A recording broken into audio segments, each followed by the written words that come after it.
നടിയെ ആക്രമിച്ച കേസിൽ നിന്നും കുറ്റവിമുക്തനായതിനു പിന്നാലെ ഇന്ന് ആലുവ ശിവക്ഷേത്രത്തിൽ ദർശനം നടത്തിയിരിക്കുകയാണ് നടൻ ദിലീപ്. നടിയെ ആക്രമിച്ച കേസിൽ ഇന്ന് ശിക്ഷാവിധി പ്രഖ്യാപിക്കുന്ന വേളയിലാണ് ദിലീപിന്റെ ക്ഷേത്ര ദർശനമെന്നതും ശ്രദ്ധേയം. ശിക്ഷാവിധി ഇന്ന് തന്നെ ഉണ്ടാകും. ഇന്ന് 11:30 മണിയോടെയാണ് 6 പ്രതികളെയും കോടതിയിൽ ഹാജരാക്കിയത്. എല്ലാ പ്രതികളും കുടുംബ പശ്ചാത്തലം പറഞ്ഞ് കോടതിയുടെ സഹതാപം നേടുവാനാണ് ശ്രമിച്ചത്. മാധ്യമങ്ങൾക്ക് താക്കീത് നൽകിക്കൊണ്ടാണ് ജഡ്ജി ഹണിയം വർഗീസ് കോടതി നടപടികൾ ആരംഭിച്ചത്.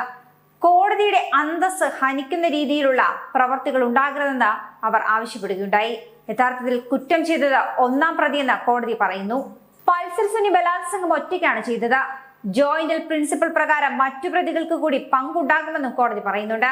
അതേസമയം 2 മുതൽ 6 വരെ പ്രതികൾ സഹായിച്ചില്ല എങ്കിൽ 1-ാം പ്രതിക്ക് ബലാത്സംഗം ചെയ്യുവാൻ സാധിക്കില്ലായിരുന്നു. കൃത്യമായ വിവരങ്ങൾ നൽകി സഹായിച്ചത് മറ്റു പ്രതികളാണ്. അവരും സമാന കുറ്റക്കാരാണെന്നാണ് പ്രോസിക്യൂഷൻ പറയുന്നത്.